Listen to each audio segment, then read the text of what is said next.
Ассалаумағалейкум оқырмандар, менің каналыма қош келдіңіздер. Бүгін осындай пайдалы кабачоктардан тағам дайындап бөлісетін боламыз сіздермен. Ең алдымен менің каналыма тіркеліп, лайк басып, және де қоңыраушаны басуды ұмытпаңыздар.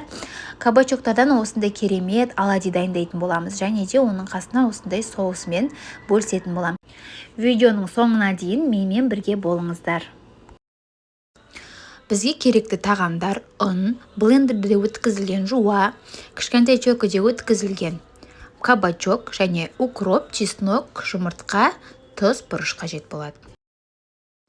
Осындай шұңғыл ыдысымызға кабачогымызды, жуамызды және де чеснок пен укропымызды саламыз. Содан кейін ұн қосамыз. Ұнды көбірек қосыңыздар, аямаңыздар. Мен видеоның астына описанияға қанша салу керек екенін жазып кететін боламын.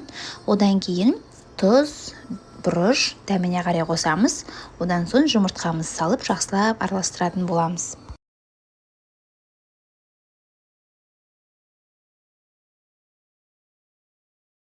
Ең алдымен табамызға майымызды құйып, жақсылап қыздырып аламыз.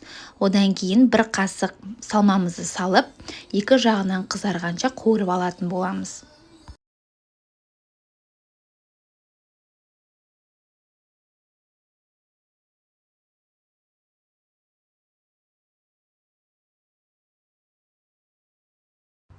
Кабачоктан дайындаған оладьилеріміз дайын болды.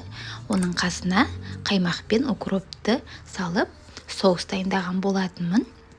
Дәмі керемет болып шығады, жасап көріңіздер.